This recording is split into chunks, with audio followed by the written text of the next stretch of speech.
in serving last miles in India. We would like to begin by thanking you all for being a part of the Logistics Tech Conference. Without further ado, it is my pleasure to introduce you to our speaker, Mr. Amit Ganjoo, founder and CEO in ANRA Technologies. Over to you, sir. Thank you, Manmeet. It's a pleasure being here, and good afternoon to good early evening to everyone here. Unfortunately, I am not in India right now, so speaking from a different time zone, but it's great to be here with you all today and talking to you and Manmeet and the team at IMAI. Thanks for the invitation and for the opportunity to speak with the folks here today. For those of who are not familiar with ANRA Technologies, we are an airspace and a mission management company. We focus on airspace and mission management. We've been in business for around 5-6 years now. We are headquartered out of US. We have an office in India as well as an office in London, and have been working in the unmanned autonomous space for that time and longer. So really looking forward to the discussions today. I'm going to start off and maybe ask Manmeet if it's okay for you guys, just so we can share a vision so folks know where this industry is headed and what's happening today. I'll play a short video for you, which gives you a flavor of what's happening, and then we can move into a little more detail. Is that okay, Manmeet? Yeah, definitely. I'll just play the video. Perfect.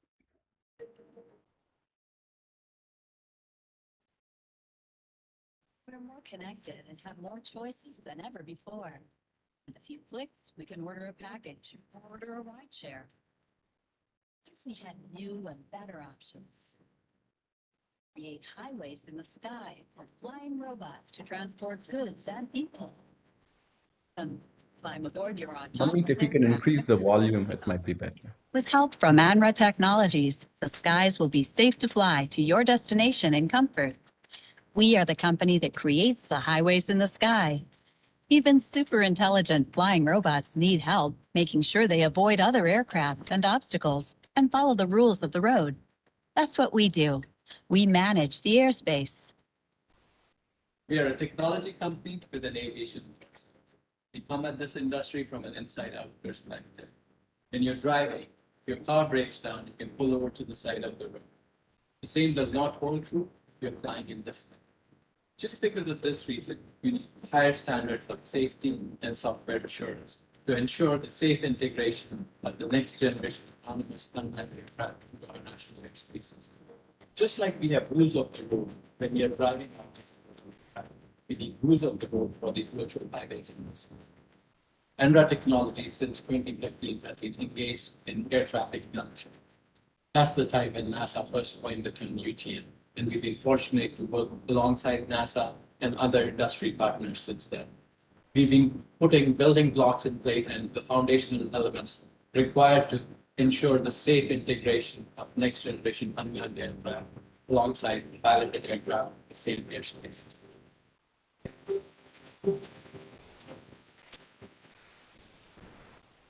It's much more than highways in the skies. It's about shared situational awareness and collaboration among operators. It's technology that prevents aircraft from colliding. It's a traffic management system where the operators and entities providing operation support services are responsible for the coordination, execution, and management of operations, with rules of the road established by the Civil Aviation Authority. ANRA's Smart Skies platform has undergone extensive testing and evaluation globally. Leveraging microservices and a combination of advanced machine learning, artificial intelligence, and other technologies, we enable capabilities such as route optimization, strategic deconfliction, constraints management, tracking and monitoring, and much more. Data sharing is critical to manage all the airspace participants. This becomes even more important when autonomous aircraft integrate into existing air traffic systems to ensure flight paths are known and contingency options are designed into the system in the event a malfunction occurs. Drone deliveries in dense urban environments require an air management system that has a complete picture of everything happening in that volume of airspace. Interoperability is necessary so critical flight safety information can be exchanged between stakeholders that are operating manned aircraft and unmanned aircraft. Specific implementations can be tailored to adapt to a region's regulatory environment or unique requirements. Smart Skies integrates data sources that include aeronautical charts, weather, terrain, obstacles, surveillance, and many others to create a four-dimensional airspace digital environment for safely planning and flying in our skies. Package delivery using drones is one of many examples of how our world is changing. Routes are optimized and risks are mitigated by airspace providers so that your package has smooth flying to your front door. ANRA Technologies, powering the future of autonomous aviation.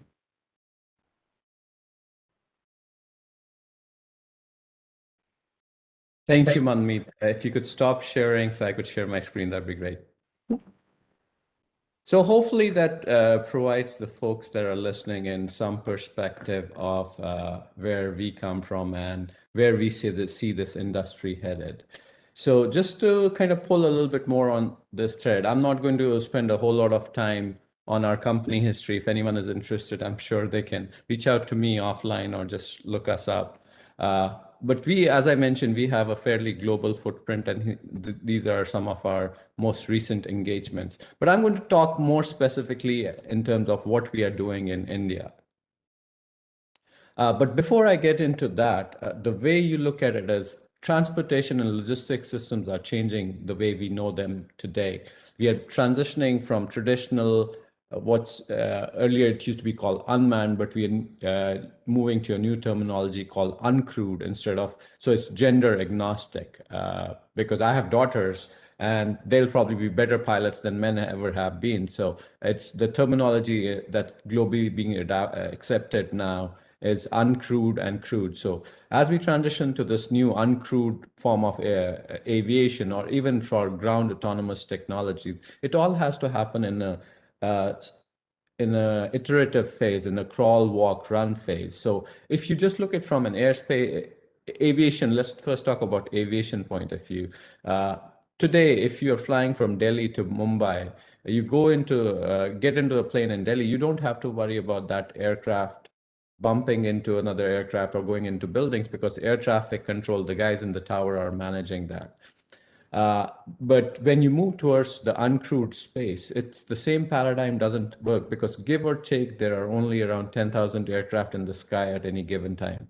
But when you move to the uncrewed space, it's going to be hundreds of thousands, if not millions.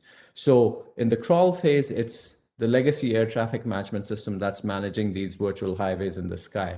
And there's a new concept, which is what our technology does, called UTM, or UAS traffic management, which manages these, your small drones, as well as your flying cars per se, like your Uber Airs of the world. And as you move into the walk phase, we see this whole management system transitioning into a more unified system where the new technologies now manage the whole airspace and ground autonomous traffic around us. I'll talk about delivery, like specifically in India. I'm very passionate about what we are doing in India specifically, because there's huge need and a huge potential.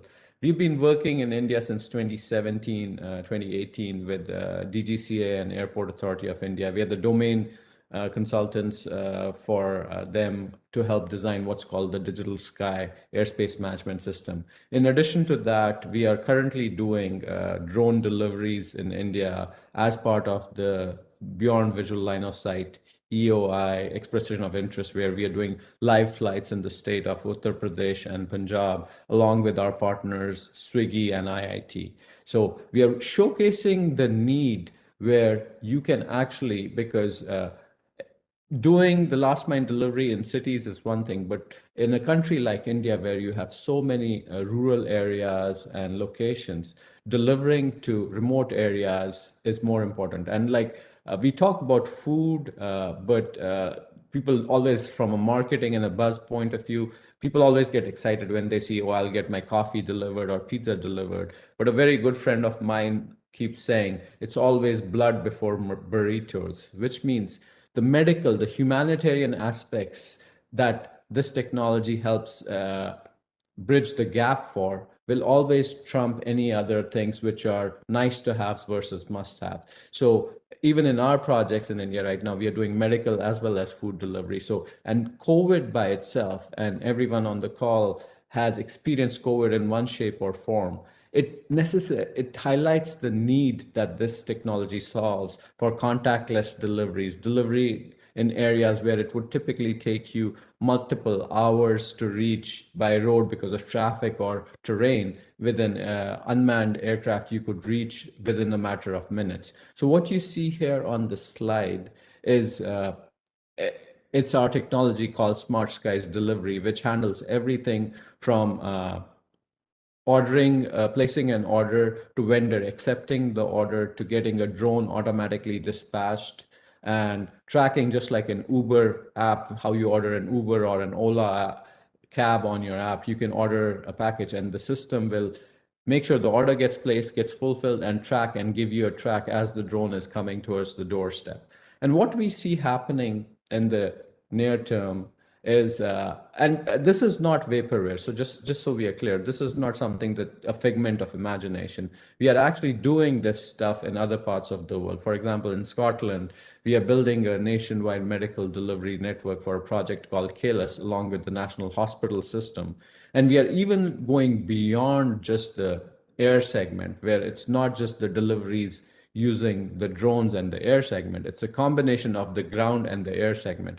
Because I know the topic of this discussion today is last mile delivery, but last mile delivery, especially in a country like India, if you're going into a dense urban area, it's not going to be practical to land the drone on the doorstep of each and every house. So you will have a ground segment as well. So multimodal, for those who are not familiar, means a combination of air and ground segments. So we see this merger where you have a middle mile delivery and a last mile delivery, depending on what the terrain is, where we are doing. If it's rural, suburban area, the last mile delivery may happen using an air segment or may happen using a ground segment. So that's what this example is showing you, where in this case, you have the option to deliver via an air segment or via a ground segment or a combination. So for a good example of that is the project we are currently doing in India for medical deliveries or food deliveries. The drone takes it from point A to point B, and then there's a runner at point B who takes the package and takes it to the doorstep and rings the doorbell and passes it on. And they may be on a bike or walking or running. So those are some of the last mile challenges. And I'm oversimplifying at this point, but some of those challenges are things we need to consider as we move forward. And as we transition on, so initially in this phase we are today, we are starting with small cargo, small packages. So drones that most of you may have seen in TV and videos, these small drones carrying small packages. But the transition has already started to happen in other parts of the world, and we see a big need like that in India as well, for a new concept called urban air mobility or uh, advanced air mobility. I don't have many slides. I'm going to talk to it, and then I would like to open it up to Q&A. But what I want to touch a little more on is this concept of urban air mobility and advanced air mobility and what it would mean for last mile and middle mile. So some of you may be familiar with the concept with the 70s TV show called Jetsons. It was very popular in the 70s, which was an animation which showed flying cars, people jumping into their personal flying car and going from one place to another. But the day is coming. We are, as a company, working in this space. A lot of people call it urban air mobility or advanced air mobility. We've been working on that with NASA for a long time. And that is also just like the small drone industry is moving from innovation, experimentation to now operationalization phase. We see the bigger vehicle segment also starting that transition. And currently it's an innovation phase. So you're going to see larger unmanned cargo getting delivered. And then eventually humans will be going in these autonomous vehicles from rooftop to rooftop, or the airports of the future, which are called vertiports. They don't call them. So it might be driveways, it might be rooftop or others. And especially imagine, and I like to use this analogy, like if you have aging parents at home and all of a sudden there's a medical emergency and you want medical care to get to them. But if you're in a city like Delhi or Mumbai, your traffic, if you have to get from Gurgaon to Noida, it might take you 3 hours. But if you have one of these UAM vehicles, you can autonomously cover that distance in a matter of 15 to 20 minutes. So just imagine that, how this technology can revolutionize that. And combining it with a ground-based autonomous technology is the future where we are headed. That's where I see a lot of potential in India. And again, it's early and the industry globally is very young, and especially in India with the new regulatory framework falling into place, the new US rules. A lot of stuff will happen over the next decade, and we are really excited. It's been a deep passion for me to do this thing in India, and we're really excited that we're getting to play a small part in this, and hopefully we can collaborate with other industry partners and ecosystem players to help push the needle forward. That's kind of the high level. I don't want to make it a marketing pitch about the company, but I just wanted to kind of show you the video, kind of showed you the vision. A lot of that has already become a reality, and the rest is becoming reality. And hopefully, down the line, at least in my lifetime, we'll definitely get to see these flying cars and Jetsons happening. So I'll pause there, and I would love to take some questions if people have any questions. Thank you so much for this interesting, the presentation. At the same time, the video, it gives a lot of kind of insights on terms of what exactly ANRA technology has been doing and what's the future like. So we do have certain questions which have come up. The first one being, like you said, the medical package is one of the particular initiative which has been taken in India.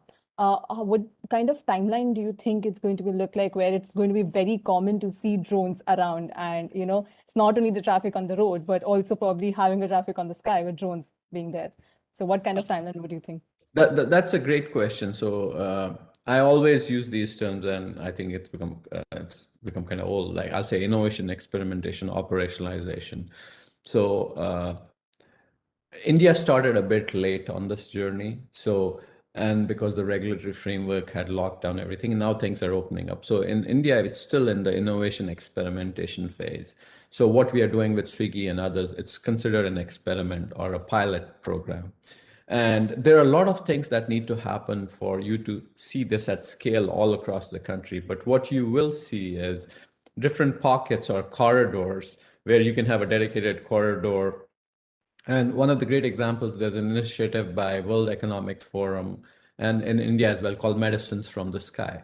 And we are engaged in that initiative, those discussions as well. And there are different states in India, including some northeastern states, which are very remote and stuff, where to get medical care may take days, right? So if you set up these dedicated corridors to go from point A to, so think in terms of central hospital and then remote clinics in different villages. So set up this network and set up these dedicated corridors. So it's not like drones are going everywhere, but there's this fixed route that they're going back and forth.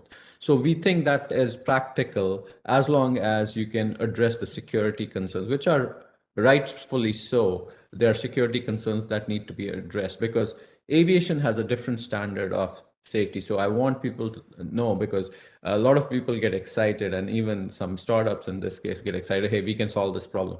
But aviation has a different standard of safety. Like I was talking in the video, is like if you're driving on the road and the car breaks down, you can pull over to the side of the road. But if something happens in the sky, Right. you can't pull over to the side of the risk factor. That's why aviation has a higher standard of safety. So there are security considerations, there are safety considerations that need to be accounted for, and you need to build a safety case that the regulator, like the DGCA in India, blesses, and the Ministry of Civil Aviation say, yes, this is okay, you can run secure, safe operations. So, but I see this corridor concept happening in a pilot phase over the next, hopefully, couple of years. And then based on that, with the lessons learned and stuff, I think the next 5 years would be a reasonable timeline.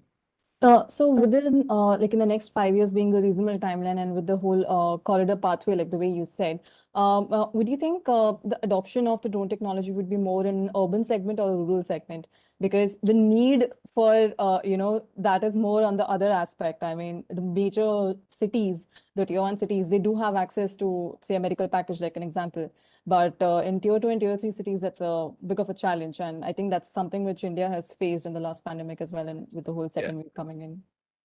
No, on paper, it looks very good that, hey, we will solve the traffic problem in Delhi or Mumbai or Bangalore and stuff like that. But it's logistically, it's a relatively big challenge. There are a lot of risk factors that need to be accounted for. It's a problem that can be solved. It's a problem that has to be solved globally. It's not like that. But everywhere you will see these operations first proliferating in rural and suburban areas, then urban areas, because the risk threshold is. So imagine if you're flying over a farm versus Chandni Chowk, right? Right. It's a different risk factor. Mhm. Those kind of things you have to factor in.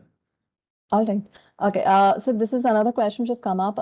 Drone as a part of a multimodal system, is it likely to increase profitability of business, or are we looking at increasing sales volume or cost savings? I mean, that's a certain aspect which I think every business will consider before adopting a new technology. That's actually a great question. I appreciate that question, whoever asked that, because if you leave all the marketing and buzz aside, at the end of the day, you have to look at the ROI and return on investment.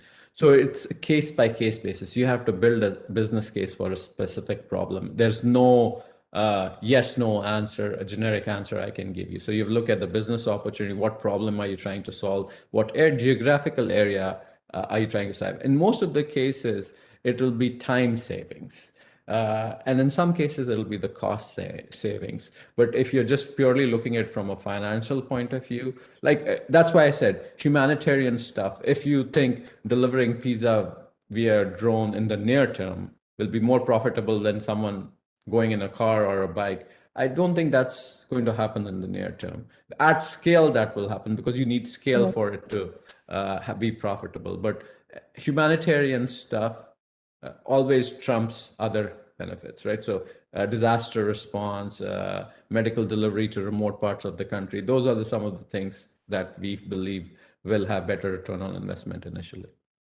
Uh, with this, insight, I mean, what's your take on the terms of like in India specifically with Swiggy and Zomato?